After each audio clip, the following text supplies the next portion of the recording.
Alright, so second video on analyzing complex circuits.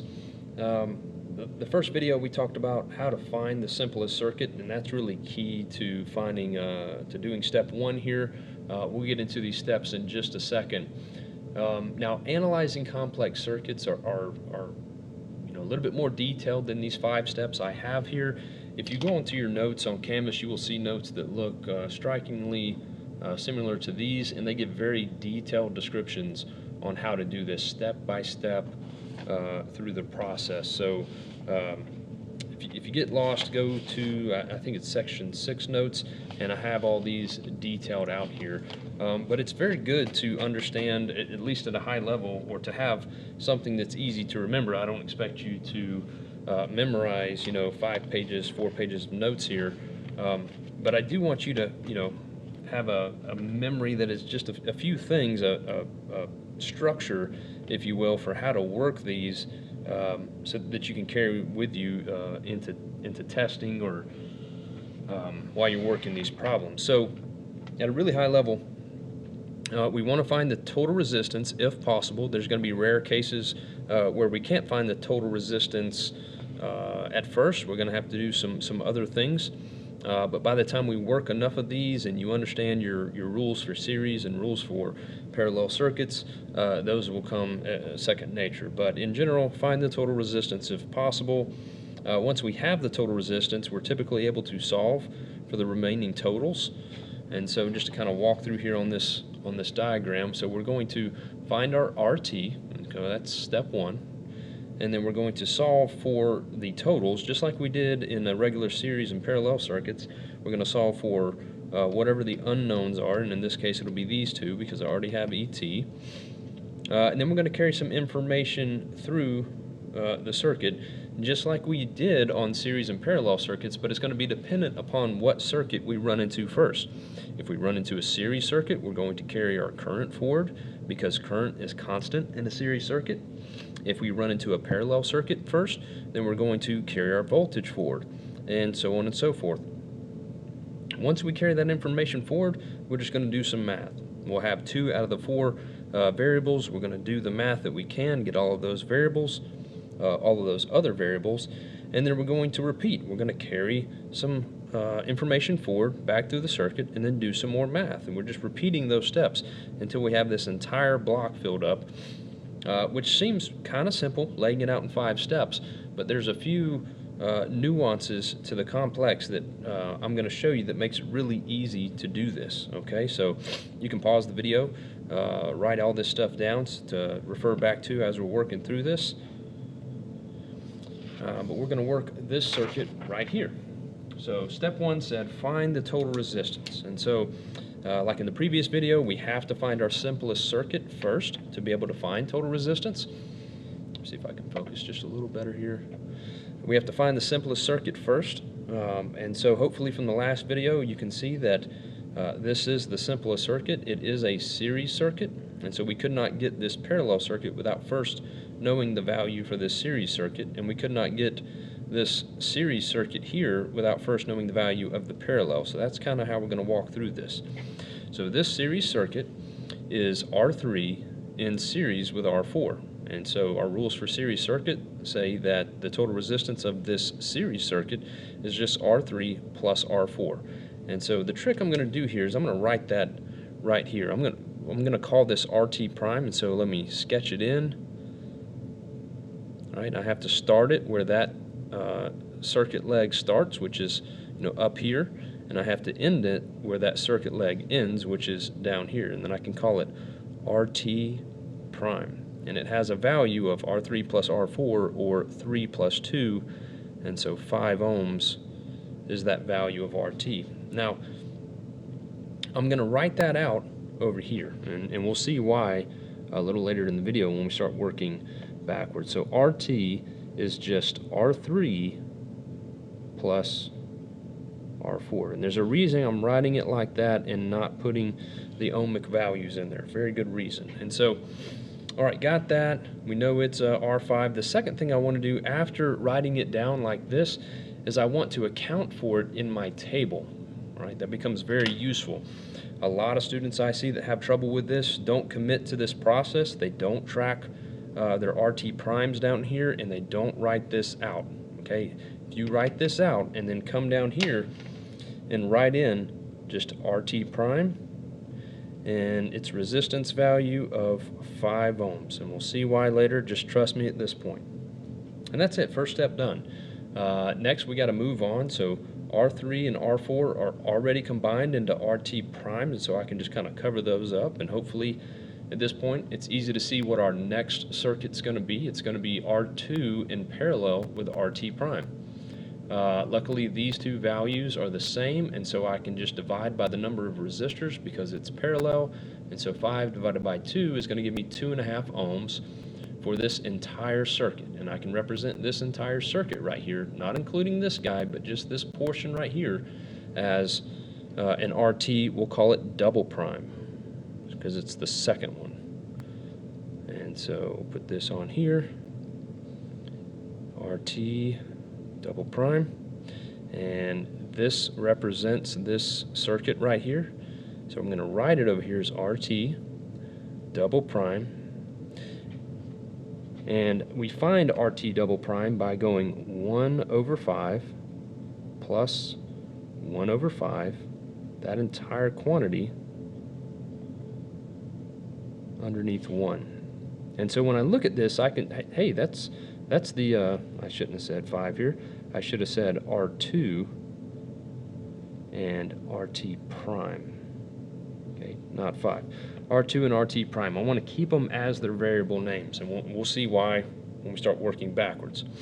But I can see that this is a parallel circuit, or this represents a parallel circuit. RT double prime represents a parallel circuit, and RT single prime represents a series circuit. It's pretty easy to see the differentiation between the two right there.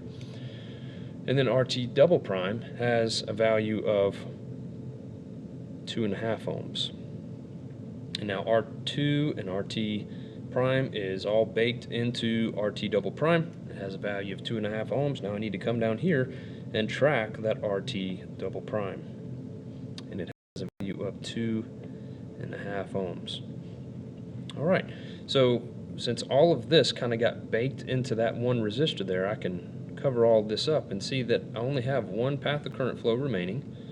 And so I can just add these two together because that's a series circuit. And I have R1 plus RT double prime, or 10 plus 2.5. And if I represent that as the last RT prime, when I get down to one resistor and one resistor only remaining, that is RT.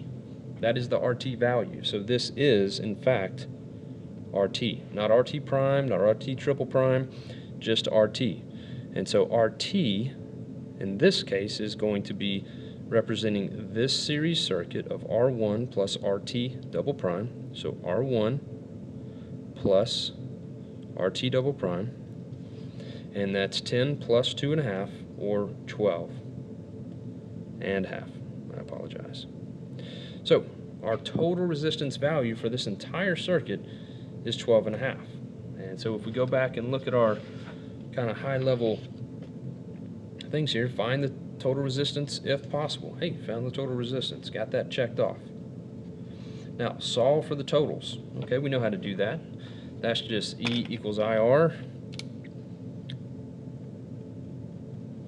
and P equals IE, depending upon what we're looking for. So we're looking for I, and so I is going to be equal to E divided by R.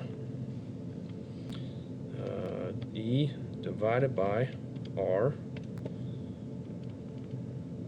yeah, 24 divided by 12.5 equals 1.92. And so we're going to have 1.92 amps as our total current.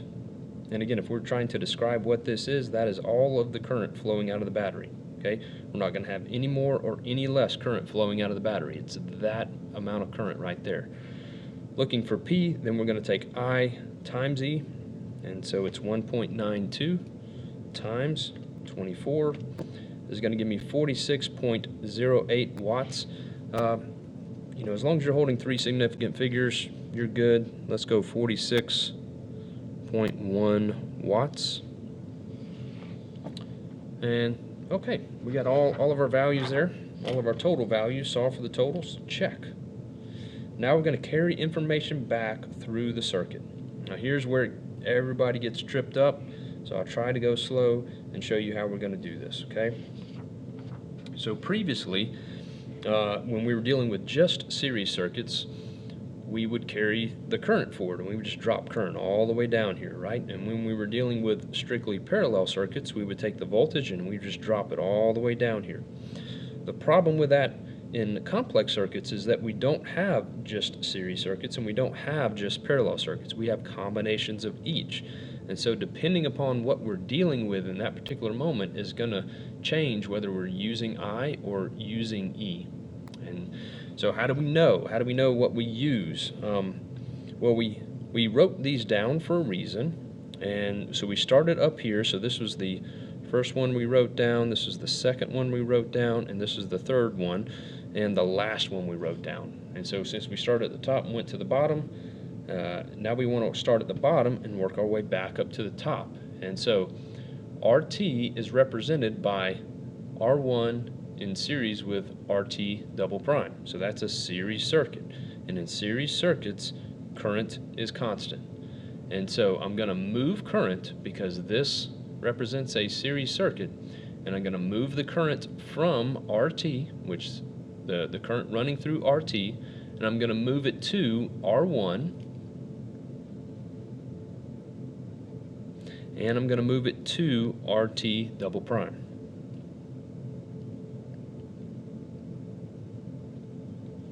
There we go. And so that is the step 3, carry information back through the circuit. Okay. Now, just kind of recap what we did. We said what was the last circuit we dealt with. We can see that this is a series circuit. It's R1 plus RT. And that's how we find total resistance in a series circuit. And so I'm going to be moving current because current is constant in a series circuit. And where do I move it to? Well, I take current from the total and I move it to R1 and I move it to RT double prime. And now I do some math, right? Because that's what step 4 says, do some math. So we're going to do some math here. E equals I times R, and so we're going to do 1.92 times 10, and that's going to be 19.2 volts, or 19.2 volts. And down here we have 1.92 times 2.5, 1.92 times 2.5, 4.8 volts. And if we look here, we see that in a series circuit, remember voltage adds, and if we have 19.2 plus 4.8, we get the 24.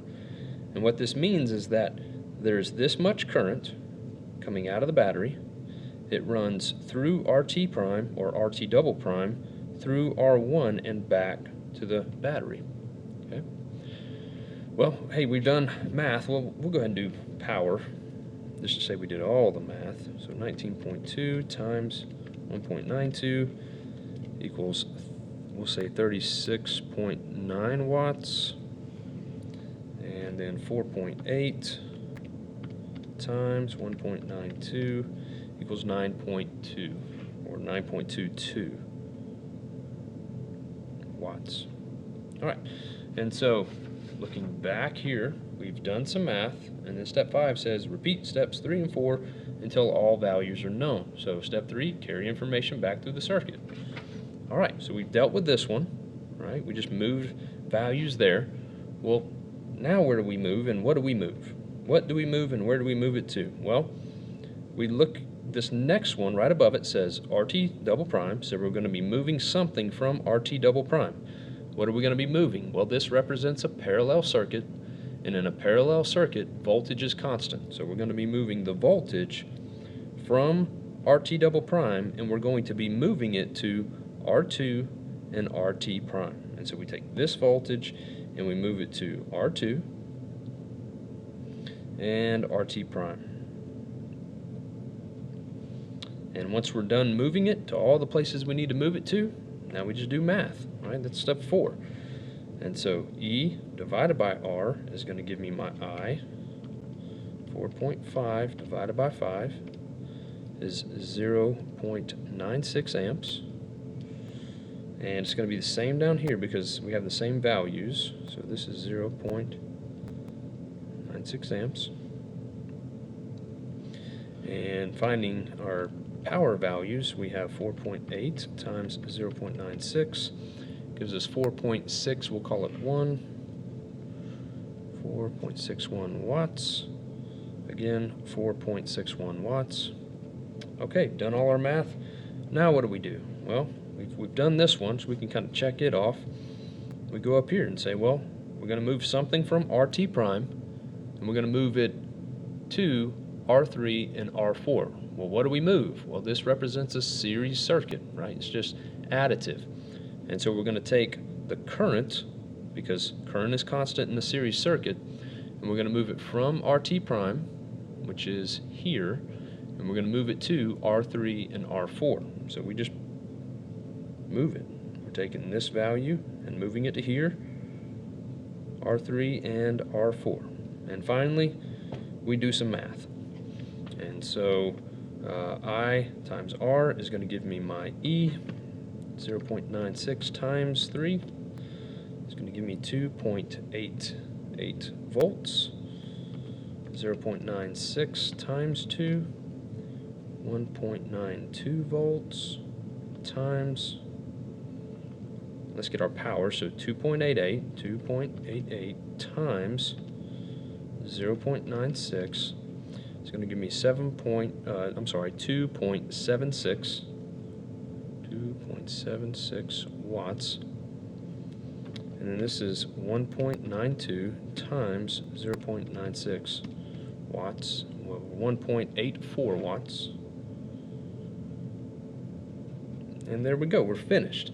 Now, if we remember back to kind of checking our work on series and parallel circuits, we like to use this power over here, and we'd say, well, if all the powers added up, because it didn't matter if we were dealing with series or parallel, remember, series or parallel, they both had this rule, PT equals P1 plus P2 plus P3, so on and so forth. Well, that still holds true even for complex circuits, but we cannot include these values down here. So why not? Well, remember that RT prime is made up of R3 and R4. And so if we took the power from RT prime and we took the power from R3 and R4 and added them all together, we'd be double dipping this 4.61. Because if we added this 2.76 and 1.84, we see that we get this 2.61 or something very close to it. So the power dissipated by these two is this power, so we can't count it twice. And again, if we look at RT double prime, it's R2 and RT prime. So if we looked at R2 and RT prime and added those both together, we would get this 9.22. So we can't count all of these together. So from our powers, if we're using that to check our value, we just kind of got to cross out all of our prime values, or don't even calculate them. That's fine too. But we can check ourselves by saying, well, all the power dissipated by R1, R2, R3, and R4, if we add it all up, we should get something very close to 46.1, barring some rounding errors. Okay, so 36.9 plus 4.61 plus 2.76 plus 1.84 gives us 46.11. I'd say that's close enough to 46.1. So there we go. Good to go. If you can remember that we want to start with our total resistance first, and you're normally given another total value like voltage or maybe current, and that way you'll have 2 out of the 4 and you can find the other 2, and that'll allow us to solve for the totals. And then it's this carrying information back through the circuit thing that always trips everybody up. So that's why we write these down. This becomes a roadmap for what do we carry based off the way the equation's written, and where do we carry it from, and where do we carry it to. Okay? So this is key, and also keeping track of our values down here. Otherwise, we don't know what to carry. We know that we're carrying something from RT prime, and we know that we're carrying the current from RT, but if we don't know the current for RT, then we're no good. Up here, we know that we're carrying the voltage because this is a parallel circuit, and we're carrying the voltage from RT prime, but if we didn't track them down here, then we never calculated the voltage for RT prime, and then we have nothing to carry. So both of these are key. Writing these down as you develop your RT prime, RT double prime, and then keeping track of them is also key. All right, if you do these two things, you should have no problem with working these complex circuits. All right?